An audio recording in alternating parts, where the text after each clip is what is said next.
põe ponto, então eu peguei o texto, que é o que mais interessa. E vou pedir para minha amiga do lado aqui, que dá uma lida. É um nome, limites, né? Não esqueçamos que eu vou falar sobre educação de filhos, educação da família. Então vamos ver por que a violência se instala e como que ela evolui no processo de formação. A nossa prefeita mostrou claramente várias coisas que levam a um processo da violência, que estimulam a violência.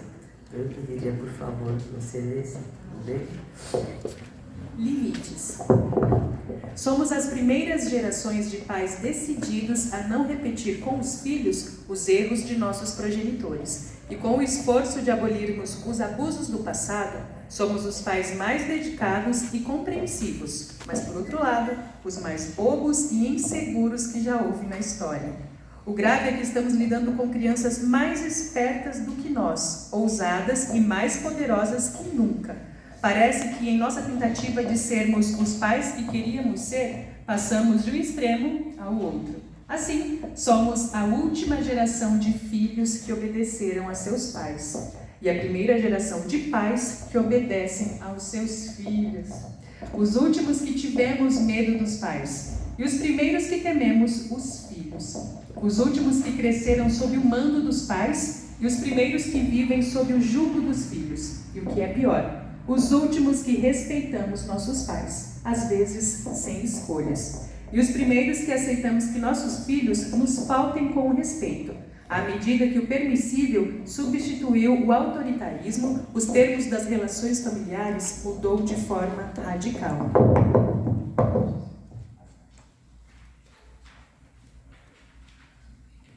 Para o bem, de forma radical, para o bem e para o mal. Com efeito, antes se considerava um bom pai aquele cujos filhos se comportavam bem, obedeciam suas ordens e os tratavam com o devido respeito. E bons filhos, as crianças que eram formais e veneravam seus pais. Mas à medida em que as fronteiras hierárquicas entre nós e nossos filhos foram se desvanecendo, hoje os bons pais são aqueles que conseguem que seus filhos os amem, ainda que pouco o respeitem. E são os filhos quem agora esperam respeito de seus pais, pretendendo de tal maneira que respeitem suas ideias, seus gostos, suas preferências e sua forma de agir e viver. E que, além disso, que patrocinem no que necessitarem para tal fim. Quer dizer, os papéis se inverteram. Agora são os pais que têm que agradar a seus filhos para ganhá-los, e não o inverso como no passado. Isso explica o esforço que fazem tanto pais e mães para serem os melhores amigos e darem tudo a seus filhos.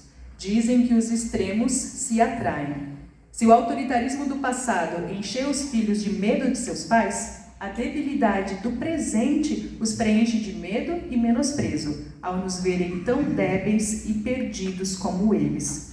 Os filhos precisam perceber que durante a infância estamos à frente de suas vidas, como líderes capazes de segurá-los quando não os podemos conter e de guiá-los enquanto não sabem para onde vão.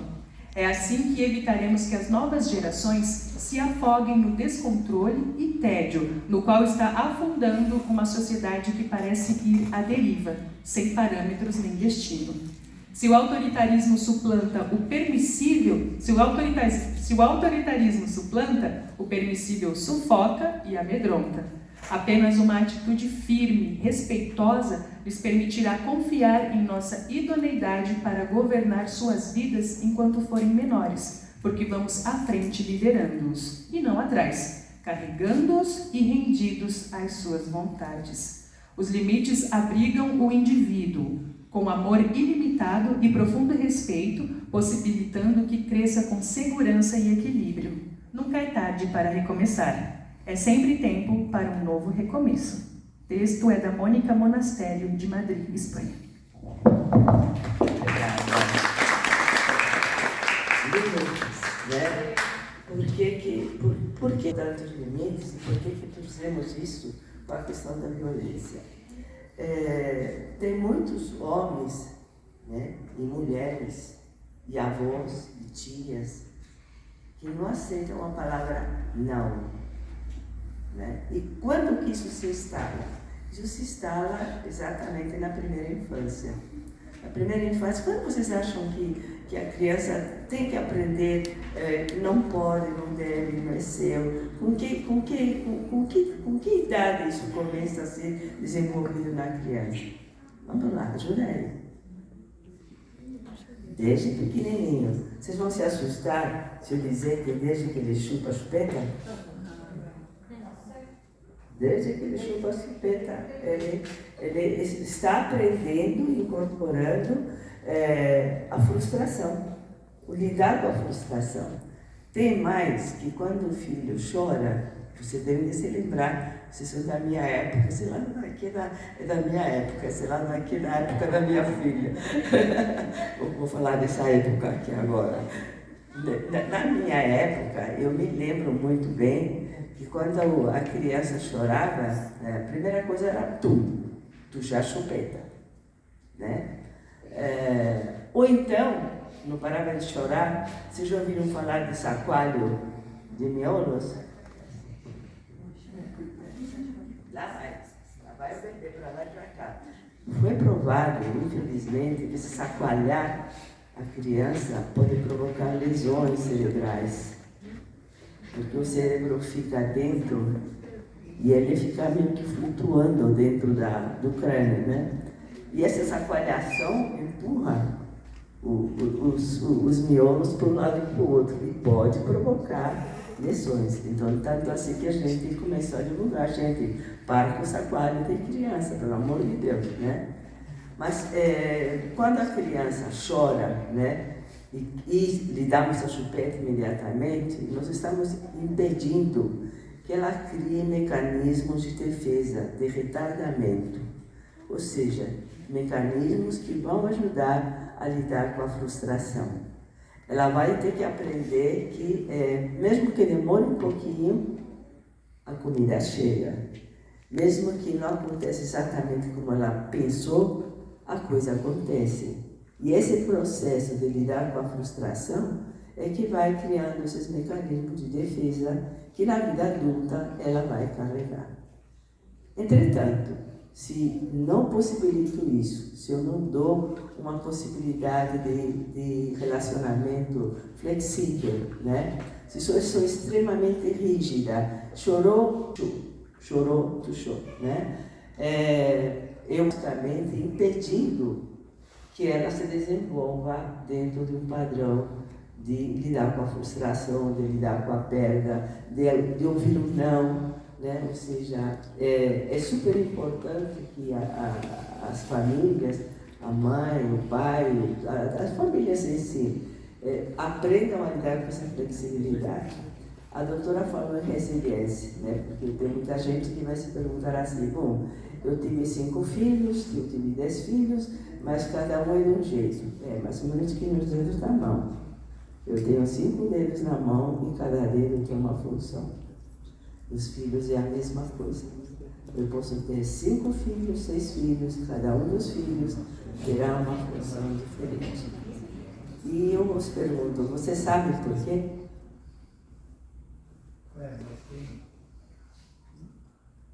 Não sabe? Vamos ver. Você é igual a ontem? Você mudou? É diferente. Tá. E considerando que você hoje é diferente, você faz as mesmas coisas que fez ontem? Então, com os filhos é a mesma coisa. Quando eu tive o primeiro filho, eu era uma pessoa. A ansiedade, o medo, a angústia de lidar com a experiência, né? Tudo isso me levaram a ter determinados comportamentos com o primeiro filho, que quando for segundo, eu diria que eu levei no chute. Por quê? Eu já sabia o que era o choro de manhã, eu já sabia que ele podia esperar que ele não ia morrer, né? Então, aprendi com a experiência do primeiro como lidar com o segundo, muito mais fácil e muito mais seguro, né? Então é exatamente isso. Cada filho nosso é diferente. Tem um estudo sobre irmãos e irmãs. Vocês talvez, se vocês se lembrem da vossa família, quem teve mais de um irmão, o primeiro filho é diferente do segundo, é diferente. Então tá, vou pegar as duas. Agora sim. Então, você é a primeira. Isso significa que você tem a responsabilidade da casa, de guardar, de guardiã, de prover. E a segunda, o que faz? Além de reclamar. Porque o segundo filho tem uma característica muito interessante. Ele fica de olho no primeiro e querendo empurrar o terceiro para trás. Por quê? Porque ele está lutando por um espaço dentro da família, né? Então, ele é muito mais detalhista, mais atento, mais retentor de bens, ele gosta de guardar. É aquela criança que quando ganha o chocolate e os 3 filhos, o dele fica por último, esperando que todo mundo coma, e aí ele vai comer, né? Você ouviu criança fazer isso? Guarda um pedacinho de chocolate, quando todo mundo comeu, eu estou com chocolate. Isso não é exatamente o que acontece na vida real, mas é muito próximo disso. E o terceiro é o famoso bom vivant, né? Quando se repete a escala dos filhos, o quarto filho passa a ter a função do primeiro, o quinto do segundo, e assim vai se repetindo os papéis, vai copiando, né? Então, isso só para dizer para vocês o quanto somos diferentes uns dos outros e o quanto isso está vinculado à nossa educação, né? Por limites. Como que põe limites? Tem gente que acha que o tapinha não dói. O que vocês acham? Dói ou não dói? Dói. Dói? A mim não me doeu nada. Mas e para a criança, dói? Era bom que às vezes doesse também para quem bate com a mão, que esquenta a mão, né? Que doa a mão daí de quem bate, né? Porque esse mito, né, de que eu te bato porque eu te amo, o que acontece? Eu estou dizendo para a criança que eu bato nela porque eu amo. E aí, na vida futura, quando o marido pega e dá-lhe uns papetes, diz: ele me ama. Ele me ama. É verdade. Essa é a lógica. A lógica da mulher que apanha, que o pessoal diz, que mulher de malandro gosta de apanhar, na verdade é porque aprendeu a apanhar de criança. Aprendeu a se ver com alguém que merece apanhar. E, de fato, acaba apanhando. Mas não existe só isso, não é só por isso que ela apanha e se cala. Por que ela se cala, gente? Por que a mulher se cala quando ela apanha?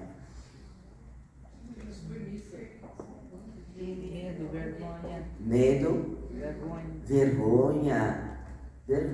Isso vem da infância, gente. Tudo o que se faz a uma criança de 0 anos aos 3 anos e meio acaba se constituindo a estrutura da sua personalidade. Tudo. Ela incorpora, guarda para si, e num determinado momento da vida dela, ela vai reorganizar. Vocês sabem que momento é esse? Aos 12, 13 anos, na adolescência. Na adolescência, a criança remexe tudo no seu psiquismo, remexe tudo, revolta tudo, joga tudo para fora. Meu pai não presta, minha mãe não presta, meu tio não presta, ninguém presta, o mundo não presta. Né? Vocês estão lembrados disso? Estão lembrados da crítica que a gente tinha? Era exatamente essa. Só presta o que eu penso. Depois que ele fez essa limpeza do que nada quero, ele começa a dizer: não, mas afinal de contas isso aqui é bonito da minha mãe. Aquele vestidinho que ela usa é bonito, posso pegá-lo para mim. Eu posso pegar para mim também aquele jeito de meu pai falar, eu posso pegar para mim aquele jeito do meu avô conversar e o outro incorporar para dentro de si já uma imagem de uma figura própria. Só um minuto, gente.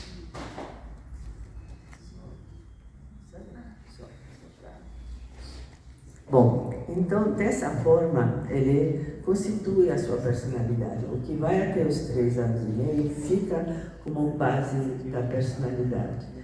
Depois, a mais ou menos uns 7, 8 anos, há uma mudança novamente na criança, né?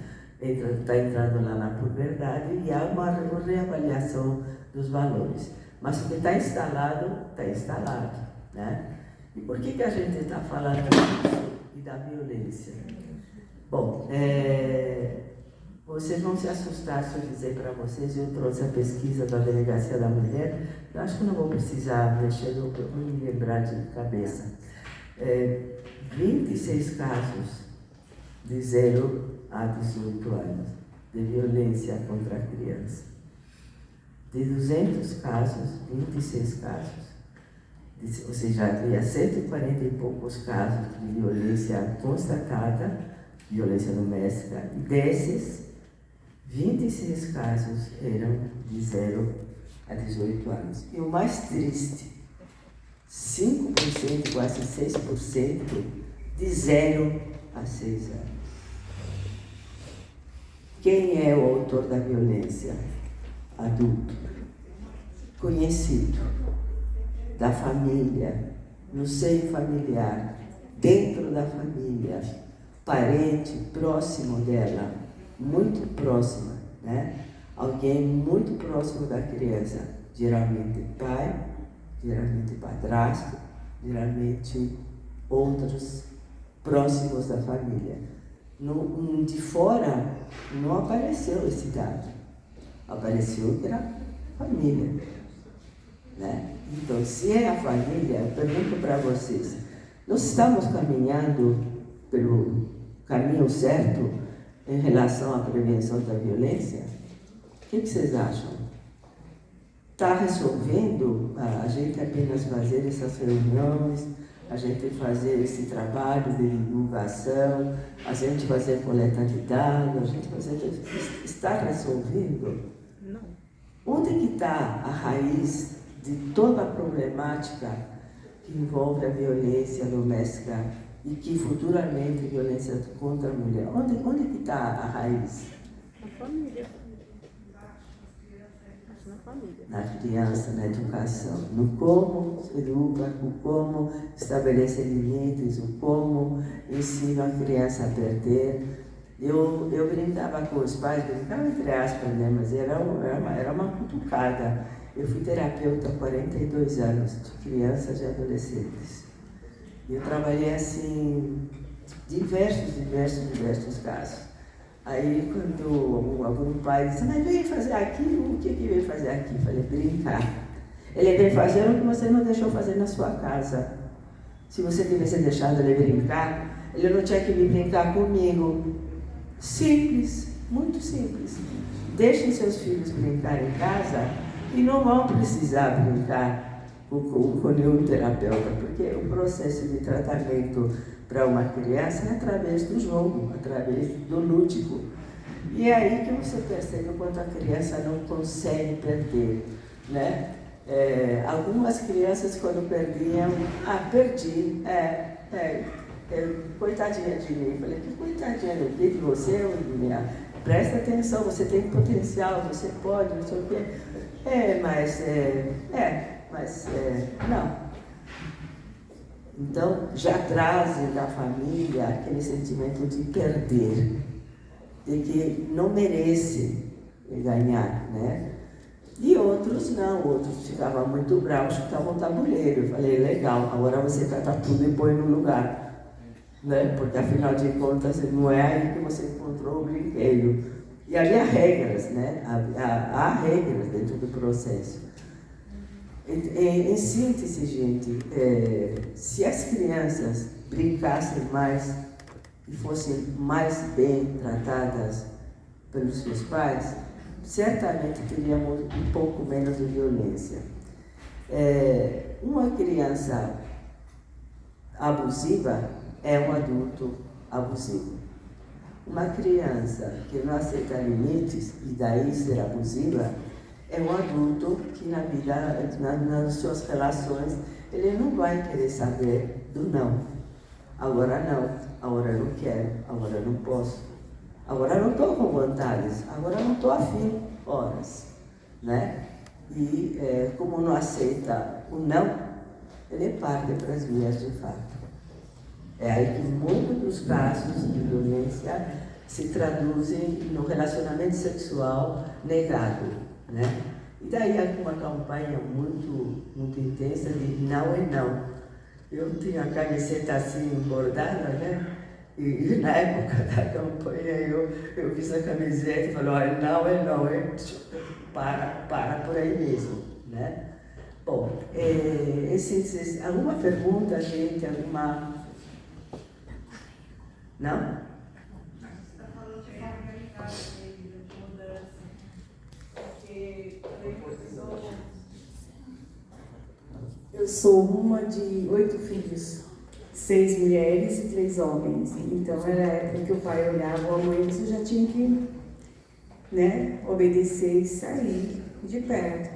E hoje, né, a nossa geração que foi mudando, e as crianças pequenas, e a gente enfrenta essa situação, assim, a gente enfrenta tão pequenininho, que olha como pode, né, tão pequeno, às vezes, um ano e pouquinho, a birra se joga se você não quer fazer o que quer. E você tem toda a razão, Teresita. Eu tenho vivenciado tantas situações dentro da coordenadoria da mulher, e se a gente não mudar essa questão, não sei se dos pais, talvez hoje em dia, a educação dos seus filhos, eu não sei como será o futuro. Porque, gente, a gente que está à frente desse trabalho, eu estou falando aqui em nome da coordenadoria, está aqui a Cleide, o que nós temos visto é de ficar muito triste. Triste com o futuro, porque nossas crianças, se elas não forem educadas de uma forma mais respeitosa, elas respeitam, né, os seus pais, os avós, que tenha limites, né? Limite. As crianças hoje em dia não estão tendo limite. O que elas querem, elas botam ali, faz a birra e toma, né? Entrega o que elas querem. E quando é adulto é a mesma coisa. Exato. Isso. Alessandra, você queria falar? Só queria ressaltar que os dados que você falou são do município de Valinhos. Sim, eu não inventei os dados, não. Aí está o delegado que não me deixa mentir. Eu fui catar lá os dados. São da delegacia de Valinhos. É a segunda amostragem que a gente faz. Fizemos uma amostragem em 2019 e uma segunda amostragem fizemos agora no ano passado, em 2022. Então, são dados, lamentavelmente, de Valinhos, né? Obrigado, Alessandra. Legal. Bom, então, o brincar. Por que é bom brincar? Brincando, a criança lida com a realidade. Brincando, ela estabelece relações, ela se coloca dentro da relação, aprende como a relação é e trabalha realmente, mesmo que ela não perceba, o sim, o não, o pode, não pode, e vai criando uma personalidade mais flexível, né? A nossa prefeita falou em resiliência. A resiliência é realmente a capacidade de um corpo, em termos da física, para provar que mesmo você pegando ele sobre compreensão, numa situação de conflito, numa situação de pressão, quando você o solta, quando você o libera, ele volta ao seu estado normal, né? Ou seja, isso se chama resiliência. Algumas pessoas têm essa característica mais desenvolvida do que outras, e outras não têm de jeito nenhum. São essas pessoas que realmente reagem de forma negativa à violência, reagem de forma negativa ao não. Mas eu falei que era importante brincar. E aí eu vou trazer para vocês um outro dado que também é de Valinhos, que é muito alarmante, porque quando a criança se coloca como reconhecendo, né, que ela trabalha, reconhecendo que ela sofre violência, reconhecendo que sofre vários tipos de violência diferentes, é muito sério. Se normalmente as pessoas não gostam de dizer que está sendo vítima de violência por medo, por vergonha, imagine quando uma criança escreve, né, tabula, põe num site que ela realmente trabalha e que ela faz o pior trabalho que tem, que o doméstico. E aí, como é que fazemos, né? A mãe precisa trabalhar, o pai às vezes não está nem presente na família, e que jeito vai ser feito? Aí nós temos que tomar soluções, nós temos que achar caminhos para evitar que essa criança, de alguma forma, seja prejudicada a sua infância. Porque está sendo roubada a sua infância. Uma criança que precisa trabalhar é violência. É violência porque é uma violação de direitos. Então, o trabalho infantil é caracterizado como uma violência da sociedade contra a criança. Né? Existem manifestações da violência, mas eu diria que relativa ao trabalho infantil, essa é a pior, considerada a pior violência, o trabalho doméstico. Bom, alguma pergunta, gente? Nenhuma dúvida? Não? Está assim tão claro? Nossa, que maravilha! Como você está fazendo? Bom, tudo bem. Então, retomando, né, fechando, acho que meu tempo acabou, né? Eu sabia. Eu me proponho, isso aqui que nós fizemos hoje é uma pincelada daquilo que teríamos que discutir ao nível de educação, né, de informação da personalidade. E aí eu dou um alerta para as avós. Eu sou avó e bisavó. Para quem não sabe, eu tenho netos e bisnetos. E eu acho que a figura do avô e da avó são figuras importantes na atual situação que a sociedade está sendo constituída. Por quê? Porque, infelizmente, os filhos estão voltando para suas casas, depois de casados, né? Se chama avoísmo. O retorno à casa dos pais, dos avós, né? E são esses avós que acabam suprindo, né, a ausência dos pais, a ausência da mãe, de N formas, com cuidados, com recursos, com alimentação, N formas. E não tenha receio, né, viu, avós, de dizer não, agora não, né? Isso não é seu, isso não é teu. Então, colocar a criança numa situação de já estabelecer um limite do que ela pode ou não pode, tá? Desse jeito, se nós conseguirmos que a sociedade lide melhor com a questão do limite, com a questão da perda, com a questão da frustração, nós vamos ter ganho um grande ponto, um grande avanço em relação ao combate da violência. A educação para a paz é uma educação que se transcreve em atitudes, em condutas. O que não pode ser dito para uma criança pequena? Não importa a idade que ela tenha, a partir de 0 anos ela entende minha cara feia. Se olhar para uma criança, um bebezinho, e puser uma cara feia para ele vai entender que alguma coisa está diferente em mim. E a somatória dessas vezes, vendo que alguma coisa está diferente em mim, ele vai começar a caracterizar se eu estou brava, se eu não estou brava, se eu estou alegre, se eu estou triste.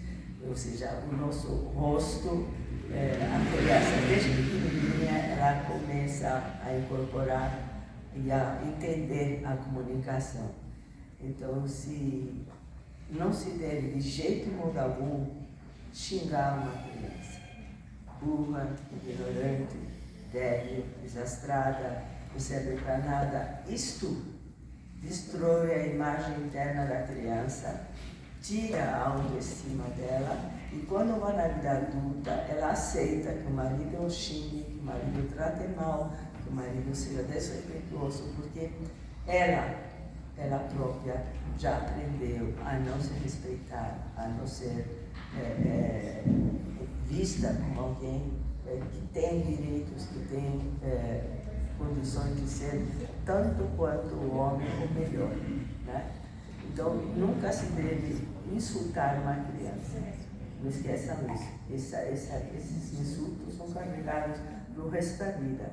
Na relação familiar, na relação de trabalho. Vocês pensam que não? Na relação de trabalho é seríssimo. Eu conheço chefes que insultam os seus funcionários com a maior cara de pau. Uma hora eu vou denunciar, já que você não denuncia, eu vou denunciar eu. Né? Porque eu trato com a pessoa que se chama assédio. Né? E tinha um grande número de casos de assédio na delegacia do Rio. Bom, estou à disposição. O que dizer? O que não dizer é isso. O que dizer para uma criança? Elogiem, valorizem, mostrem o lado positivo. Se ela fez alguma coisa de forma equivocada, que não corresponde àquela expectativa minha, mostre para ela que ela pode melhorar, que ela é capaz de fazer melhor. Não diga isso não presta, não, você pode fazer melhor. Você consegue, tente de novo. Né? Então, valorizem os pontos positivos e ignorem os pontos negativos. Tem criança que aprende a ser amada pelo comportamento negativo. Né? Então, é o eterno aluno que vai na sala e a professora só chama por ele o tempo todo. Fulano. Por quê? Porque ele aprendeu desde criança que, para chamar a atenção, ele tem que se comportar mal. Então, deixo aí o recado. Obrigada pela atenção e contem com a gente.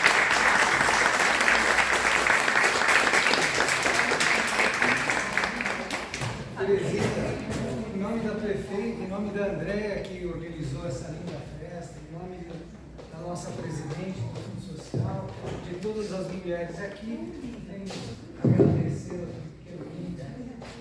Muito obrigado pela linda palestra e o Fundo Social estará sempre aberto para a senhora, para a gente poder dar continuidade nesse trabalho.